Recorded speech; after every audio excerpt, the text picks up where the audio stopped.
Welcome to Mothering by Design podcast. My name is Chrissy Beth, and I am so glad you're here listening or watching, following along in some way.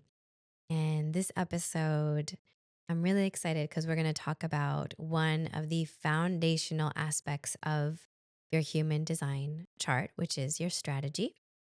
And again, with my podcast, one of the biggest goals and one of my biggest passions is around sharing how does human design fit into our parenting experience?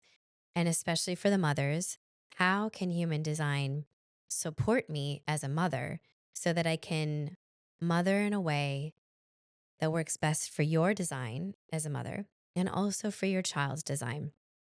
Because as I always talk about and always you'll continue to hear me say, you didn't come here and your child didn't choose you to shape or mold them. They come here pre-shaped.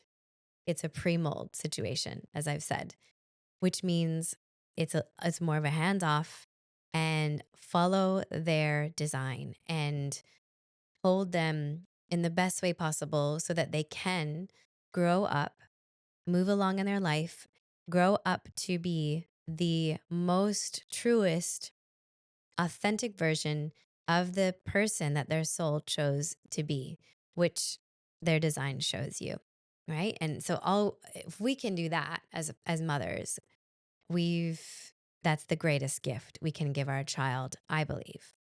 So that's why I'm really passionate about sharing it with you. And I'm passionate because I also know how challenging and how overwhelming being a parent can be in our amazing slash crazy world. There's so much beauty and there's also so much pain and suffering. And I would say that's a really good description of motherhood as well, right? Like there's the beauty, there's the joy, there's the love that you cannot even put words to that you have for your babies. And then on the other end of the spectrum is the sorrow, the letting go of your old version of yourself, the confusion around how do I support this little person who needs everything from me, the, you know, needing so much energy to give to these little people that you've called into your family. And just the confusion and overwhelm of now that we have the internet and we can see what everyone else is doing or what they're saying they're doing can be really overwhelming. And so that's why I feel really called, especially right now, to share this beautiful wisdom and tool to with other mothers so that they can feel the empowerment behind it, and they're not constantly swimming in this sea of information and overwhelm. Like, what if how do I? This person says this is the right way. This mother says this is the right way. But I've recently said it might be unpopular to hear this, but all of the parenting strategies out there in the world, to me, they are missing the biggest key if they're not applying the child's design, the lens of the child's design into that parenting tool. 100%, hands down. If you don't have the child's design in mind when you're using that parenting tool, to me, it's nothing. So that sounds harsh, but it's true. I'm here to be honest on this podcast. So when we speak to our designs, the thing I always say to someone when I'm doing a reading is if you know your energy or your child's energy, which includes then knowing their strategy and knowing their authority, you are so far ahead of the game. That is the game changer there. Know the energy type, and that means what is their strategy? Know their authority. And there's a few other key bits too, which we will be covering in the different podcast episodes. But in the last podcast episode, make sure you go back and watch it or listen if you haven't, because that's all around the energy type. Are they a manifester? Are they a projector? And how you support the way their energy type is meant to show up in the world. And also applies to you as a mother. This one is all around strategy. And I also want to say, if you're listening to this podcast and you don't have children, because you just haven't had children yet, or you're not planning to. Or you're just, yeah, you're just someone that's like, I just want to listen to the human design podcast. Welcome in, because all of this applies to you as well. I'm speaking off often here. I speak from the lens of parenting and how can we apply this to support the children. But it's going to be, very similar to how do you support, say, your partner who's a projector. How do you support yourself as a projector, right? Like it, so don't feel like you can't listen if you're not supporting children in that way and the way of the parent. But you also might be someone who's an auntie or an uncle, and you, or a grandma, and you want to support your grandchildren or your niece and nephew. This is perfect. Okay, let's move forward. um, so, strategy, when we speak to this idea of strategy in your design, it's basically the natural way that your energy is going to move and make things happen, but not in the forced way that we've been taught, but in an easeful and aligned way. And with each type, there is a very different and specific strategy. So that's why when we look at like like those of you that grew up with Nike, or I think they say Nike here in Australia. What do you guys say? Wherever you're listening. Nike or Nike. In America it was Nike. And what was that one? That their motto, just do it. Just do it. Now, for so many of us, just do it is not the right strategy at all. In fact, it is the opposite of the right strategy. And in fact, it's if we sort of just do it and force things to happen, it won't go very well for us. And that's what's happened to a lot of people. A lot of people are trying to use the just do it, go get them, make the thing happen as their strategy. And there's so much resistance coming up for you. And you're like, what is happening? They told me to just do it. I'm just doing it. Well, it's probably not your strategy unless you're a manifester. So I'll get to the manifestors, but let's talk about the strategy for the generators. And I'm going to include the manifesting generators in this category as well. Not because they're the exact same energy type, I don't believe they are, but because the manifesting generators are a generator type and they do have the same strategy. So, manifesting generators have the same strategy. And so let's talk about how do we as adults support the generator and manifesting generator child. Well, their strategy, their strategy is to respond, right? They're here to respond to what's coming to them rather than initiating or forcing or just do it. No, just do it for Manny Gens and generators. So, what does this look like? Because we have often in our world, in society, been taught that we should just go out and make the things happen. When we learn about our strategy, this is what I felt personally. When I learned my strategy was to respond, I was like, "What? I just like sit and wait." Do, do, do, do, do, do, do, do. Like it feels like that a little bit. And I know there's some confusion on the interweb around like, what does that look like? Do we just sit around and twiddle our thumbs until something smacks us in the face? No, no, no, no. So, in regards to responding, it's like life is this one big buffet, and the universe is constantly throwing things out on the buffet and saying, what about this? What about this? What about this? What about this? And then the manifesting generator or the generator responds with their gut. Does it light them up? Do they get excited? Do you feel warm? Do you feel lit up? Or does it like pull you in, draw you in, make you feel contracted? Does it like, do you go, inside and outside, those guttural sounds that, the Manny Gens and the generators make? That's a straight from their gut telling you that's not good, or yes, they love that. So, what it looks like in a child is, you know, when you ask something like, do you want to do this? Or, do you want to do this or do you want to do this? And, when you say, do you want to do this? And they like, do you want to go to the park or do you want to stay home? And the minute you say the word park, their body gets excited. You can see their face light up. They're like, uh-huh, and they make the uh-huh sound and they light up, they get excited, their energy expands, they get more energy. These are all clues that that is the yes response for them, right? That's the thing that the universe has thrown to them that's like, "Wee, let's do that." Um so it's really, really supportive and it's helpful for you parents. Saves you a lot of hassle and resistance and struggle if you can offer choices always. Always choices for the manifesting generators and generator children. Would you like to go to the park today or would you like to stay home? Do you want to go get pizza for dinner tonight? Yes or no? So it's either yes or no or the two different options, okay? If you ask your kid, "What do you want for dinner tonight?" Their sacral can't respond to that. They don't have a way to like it's very black or white. It needs one or two, it needs two things to choose from. So you've got to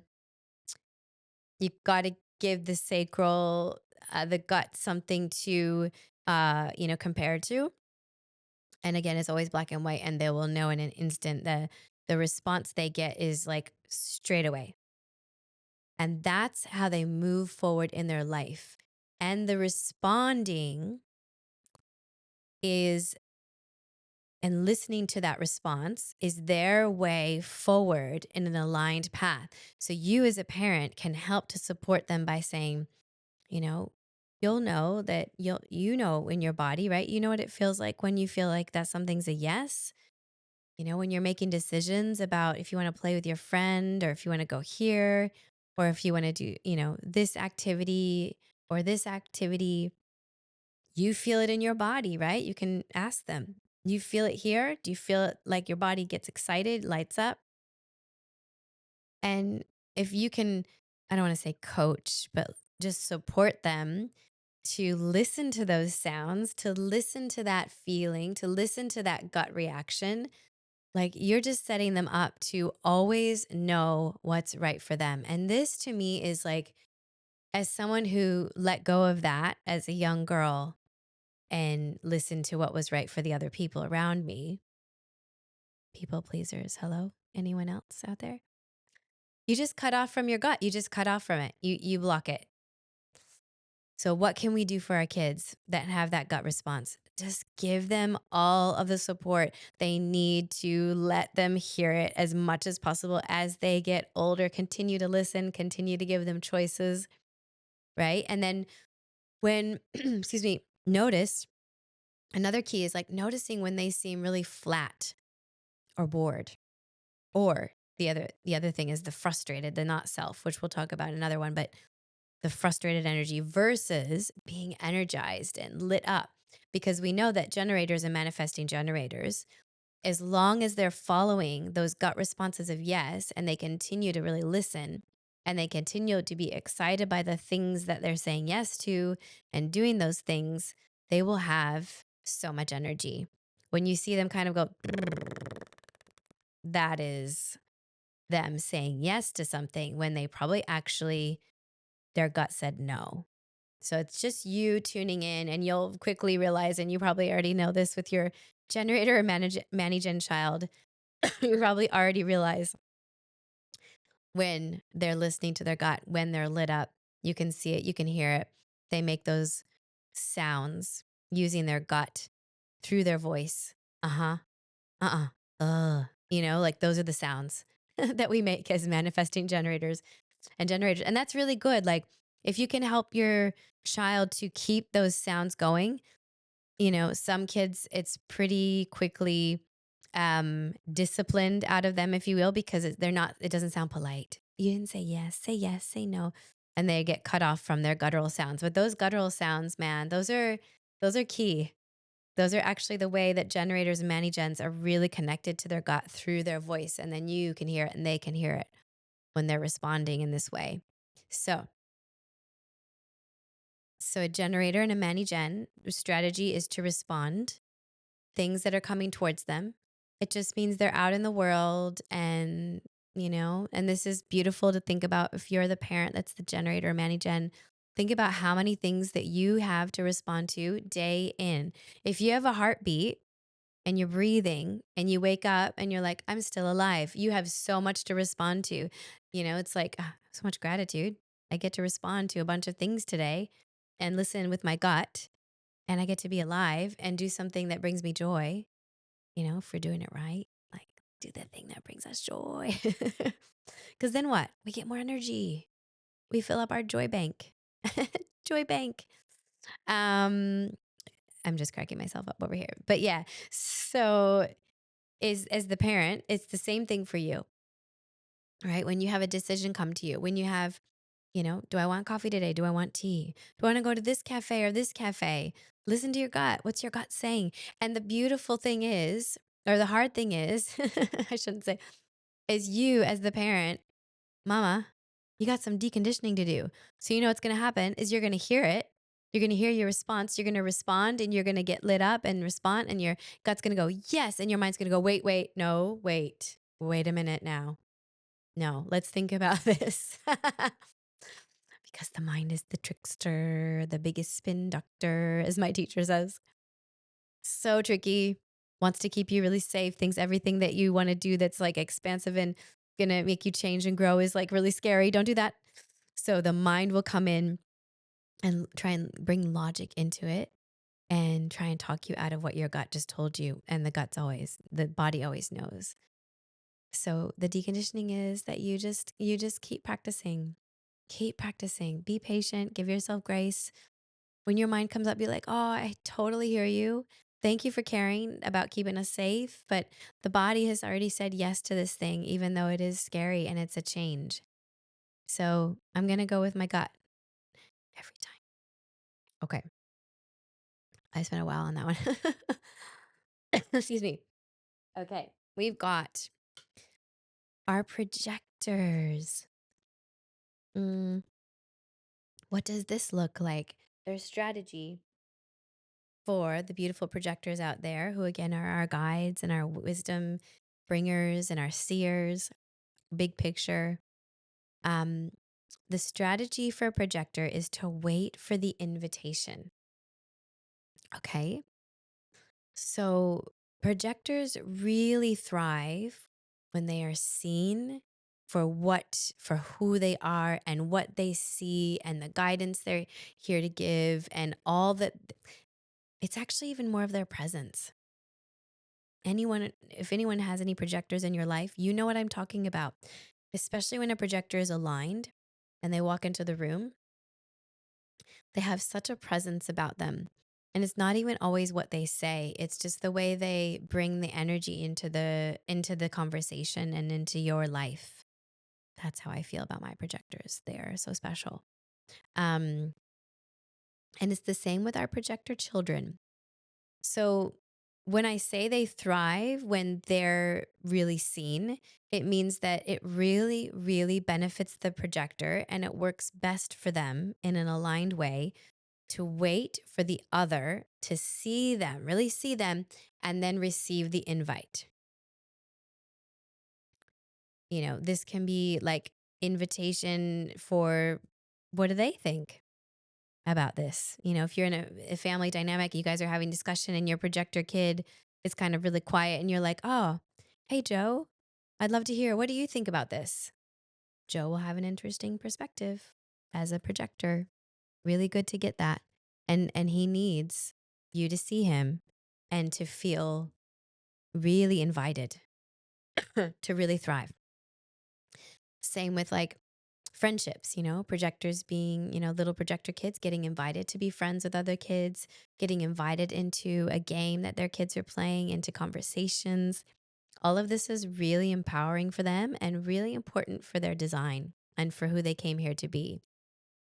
So we know that Projectors didn't come here to hustle and go, go, go, go, go. They didn't come here to be like the generators, even though a lot of them, especially you parents, have probably been conditioned to be like a generator, but you are not.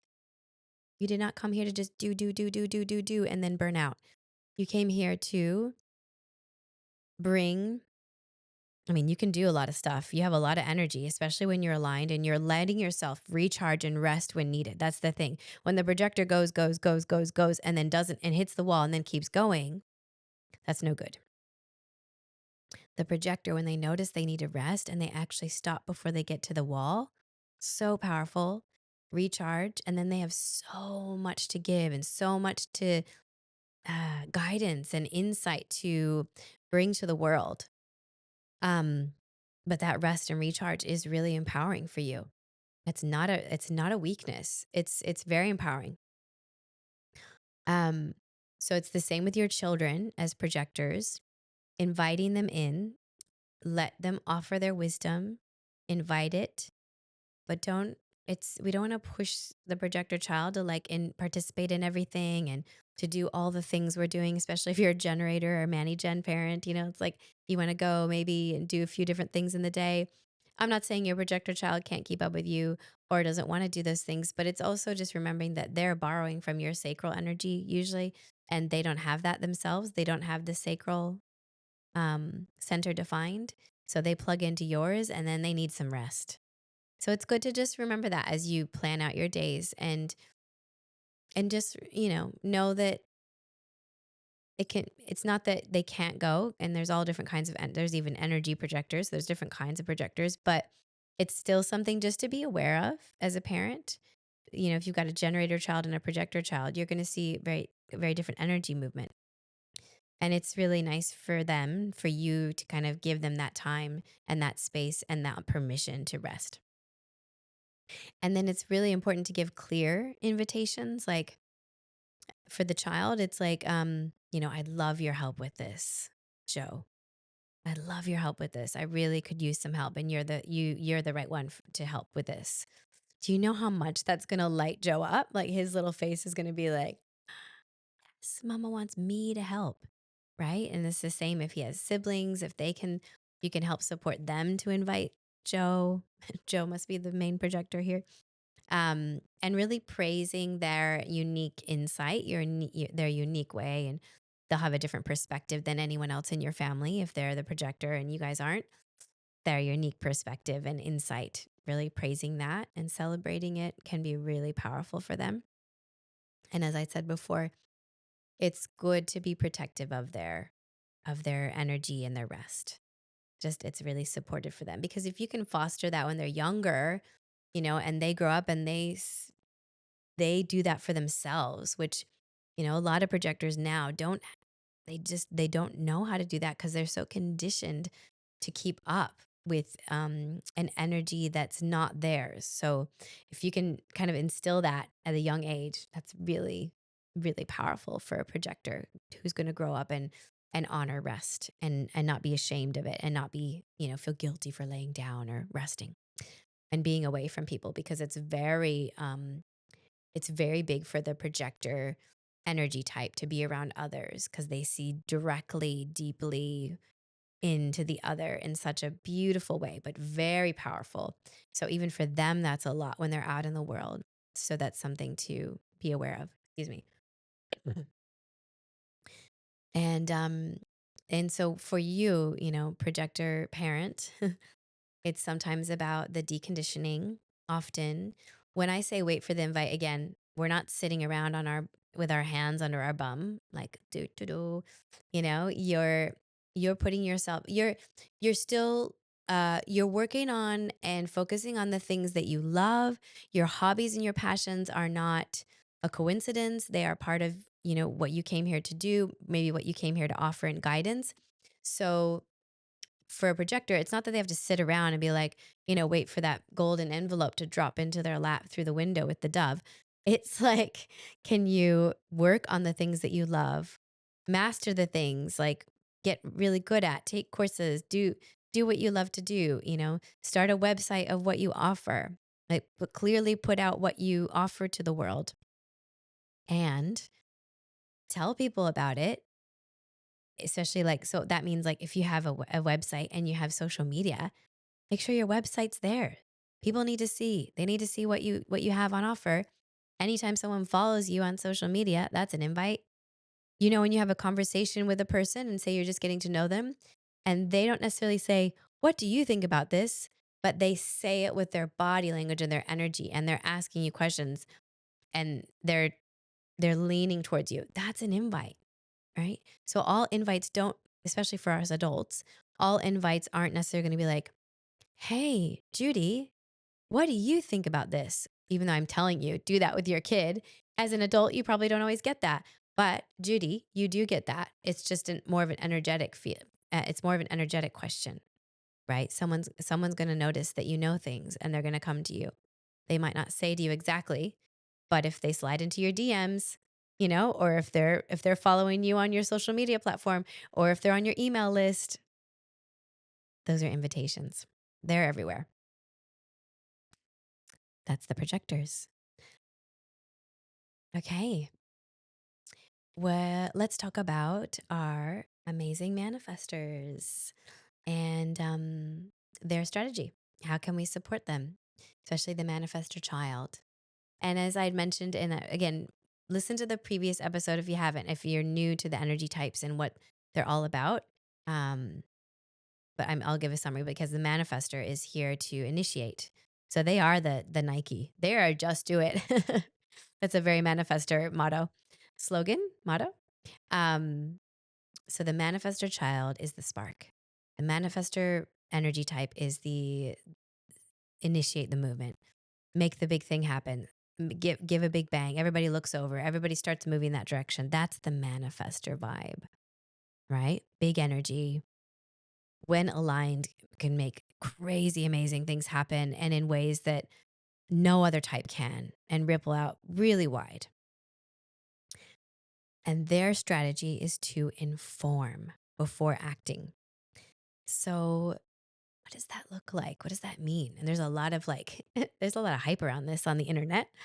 Ah, what does to inform mean for a manifester?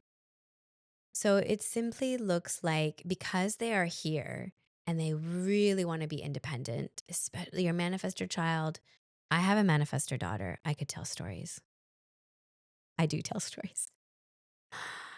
One time we were getting ready to go have lunch at a nearby restaurant. And we were meeting her grandma and some other people. Anyways, and she goes back into the bedroom and I think she's just getting changed. And she comes out with her little blunt scissors and she had cut off all her hair. Like she'd had hair, she has really curly hair. It's so beautiful. And it was like kind of getting long and she cut it. And actually, the best part about this, and this is such a manifestor thing, is she did it so well. And it was actually so cute what she did. It was like a little French do. But she came out, she's like, Mama, look, I cut my hair. And I had a tiny heart attack inside my heart because I was like, oh. I don't know why. It just really affected me because I'm like, oh, isn't that something I was going to help here with? But this is raising a manifestor child. So any manifestor parents, you know what I'm talking about. We buckle up. And my response, because I knew her design, this was where I was like, thank God I know your design, was just like, oh, wow, that's really beautiful. Wow, I didn't realize you were going to cut your hair. That's you've done such a good job. And there was hardly anything for me to clean up, but she just like cut it. And she was like, you could see her looking at me like, is this okay? Is this okay? And so what I did say to her at one point, not right away, the conversation was, next time, I would love it if you just let me know that, Mama, I think I'm going to cut my hair today. And of course, it would probably trigger me still, but at least she's informing me.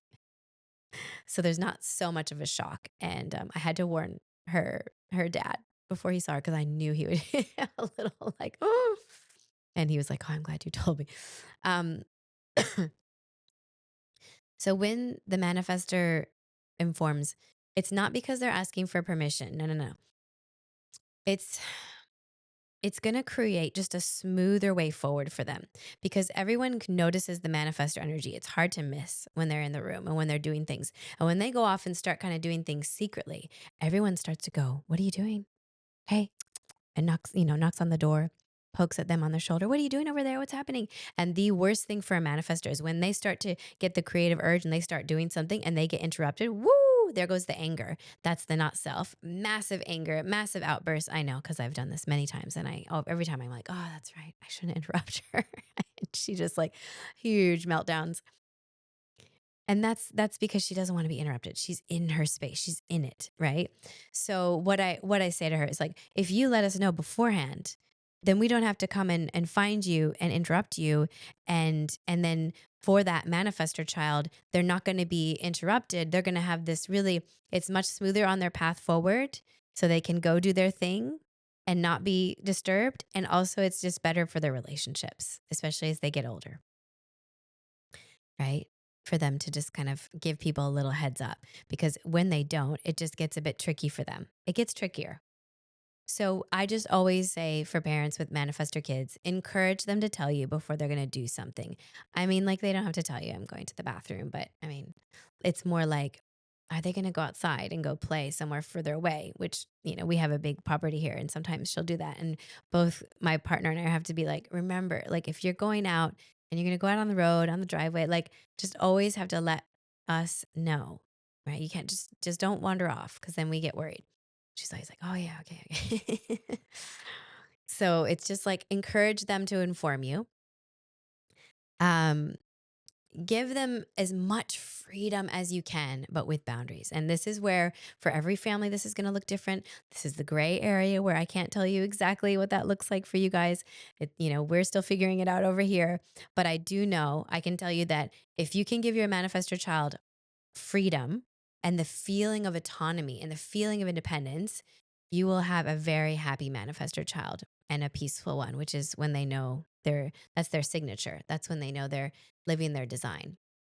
So, as much freedom as you can within that boundaries that you guys have created. It's just, yeah, it's I can't say there's no one right way to do this. And that's the same with all of the types. That's the same with any kid, right? Because every little soul came here with their own little unique blueprint and design. And it's your, I guess, role along the way is just to like learn about them, learn about their design, learn about what makes them tick, learn about what keeps them in peace and what keeps your family in peace, right? Because the ecosystem of the family is so important. And you, as the mother, you're going to hold that. You're going to be managing that. So when you manifest your child and you can feel when they get the urge, just kind of before they go off, be like, oh, can you just let me know what you're going to do? And then I won't bother you, right? This is huge for them.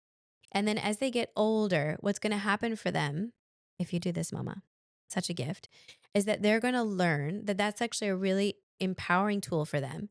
And as they get into relationships and work opportunities, jobs, things like as they get older, friendships, they're going to learn to do this through you and they'll take that into their life and it will just create for the manifestor a much more aligned and easeful way of moving through the world. Less resistance, less fighting, less anger. That's my manifestor. Um, sorry, the strategy of the manifestor to inform before acting. And we're going to move now to the reflectors, our beautiful reflectors. So remembering that the reflectors are less than 1% of the population. So I always say, if you're listening, always reach out. Tell me if you're a reflector. You have a reflector baby. I love to hear. Oh, I forgot to say, I should have said this at the beginning. I'll put it in the show notes. But if you don't know your child's energy type or your energy type, you can go to my website for free and pull your chart, which is www.chrissybeth, ChrissysYBETH, ChrissybethCoaching.com. And on that first page, when you get to the website, you can put in the birth details. And I forgot to say that at the beginning, sorry. And you can pull their chart and you'll see their design. You'll see their energy type, strategy, authority, and quite a few other things. I should have said that at the beginning. Hindsight. And so, reflector children, just less than 1%. And they are the mirrors of the world, hence their name reflectors. They are very open. They're wide open in their charts and in their bodies, in their energy. And so they reflect. They literally take on the other that they're with. And their strategy is wait a lunar cycle for big decisions. This is about 28-day cycle. They're lunar beings. They're very connected to the moon, whereas the rest of the types are connected to the sun. But the reflector is a lunar being. So their relationship with the moon is very important and powerful for them. And waiting the lunar cycle before making big decisions is their strategy. They are here to um, sample everything. So that's who I learned human design from. I think she said it was she calls it the strategy. Did she say sampling? What did she say? Oh, she calls it being carried, which I also like. Sorry.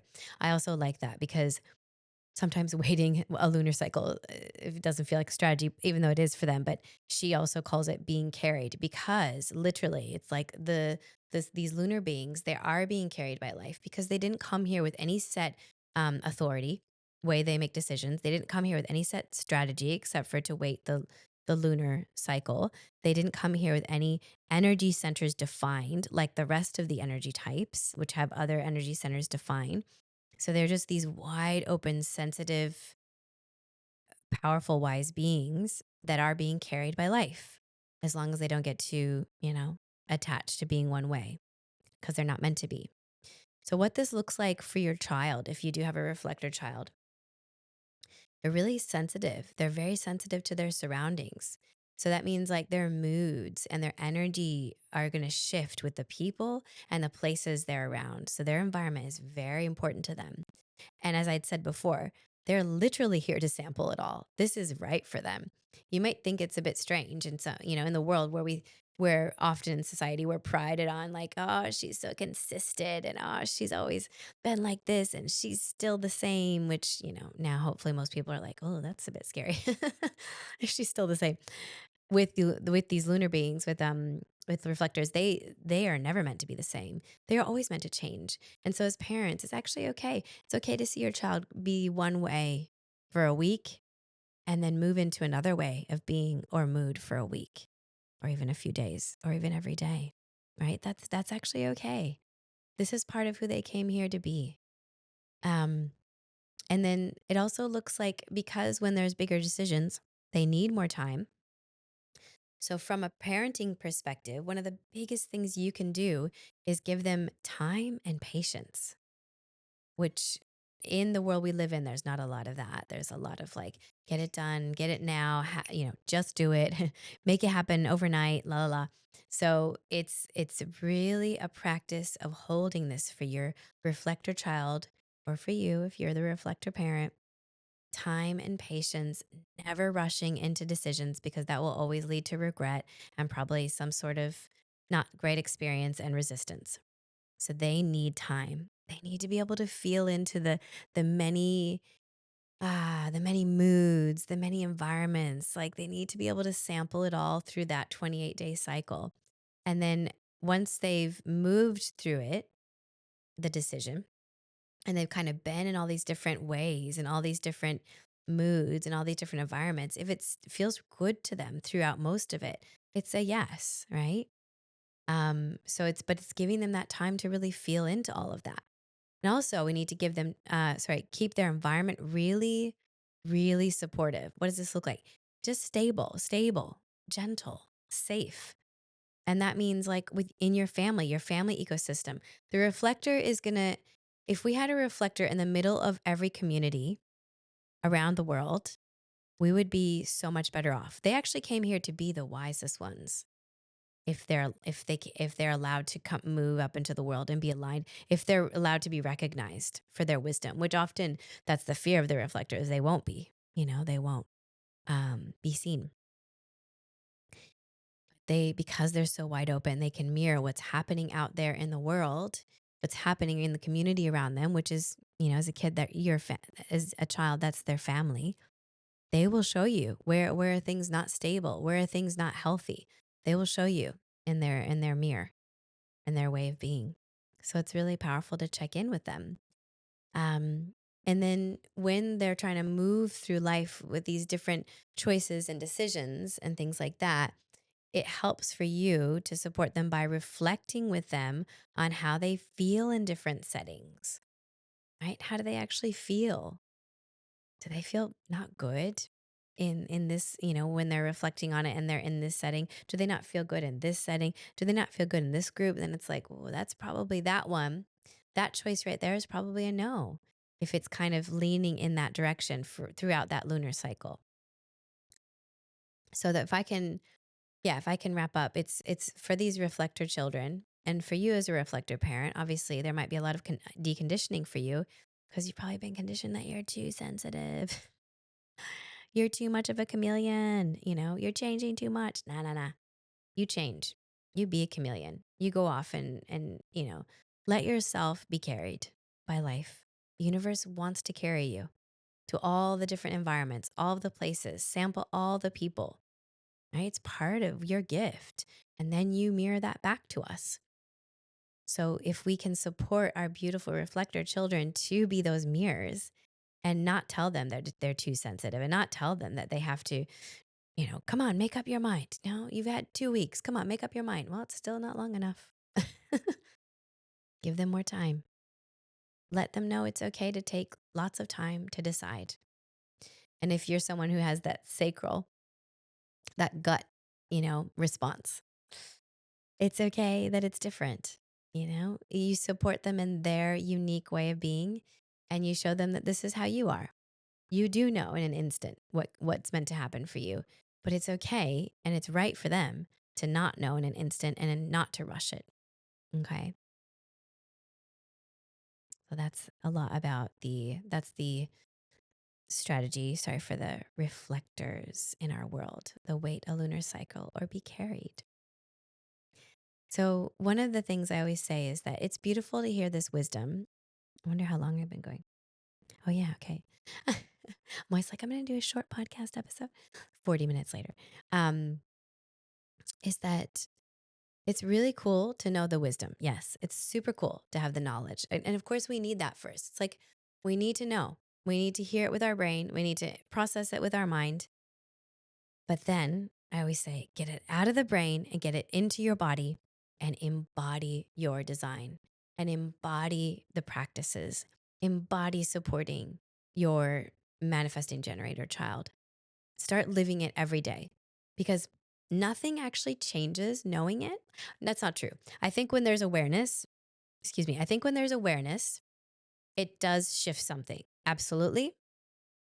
But awareness without integration is lacking in alignment. We won't go too far with it. There's not going to be, the universe isn't going to, your aura isn't going to go and light up and get bigger, which is what I believe really happens when we actually are living our design and we're really embodying it. I truly feel that. It's like my aura feels like it goes wider and more open and more magnetic. That's how it feels when I'm really living my design. And we call it it's called the human design experiment because we're just experimenting with it day in and day out. So as a mama of whatever type of child you have or children, the different types, you're experimenting. You're going to get it wrong sometimes, a lot of times. Then you're going to go back and you're going to, that didn't work. Let's try this. So it's just about if you can take this information that you've listened to or watched today. And as I always say, just your homework is now apply it. Apply it for yourself, apply it for your child, and if you know your partners, apply it for your partner. And I honestly believe in a very short period of time, this is how it happened for us. In a very short period of time, there's much more harmony within your family's ecosystem. And isn't that what we want? And then it's just more easeful for everyone. Which, hello, for the mother, that's good. Right? Always give yourself grace. Always give yourself compassion. You are doing so amazing. The fact that you're even listening to this, if you've gotten this far and you've listened to this podcast and you want to support your child to live in a way and thrive in their design, God, you're an amazing mama. You're doing so amazing.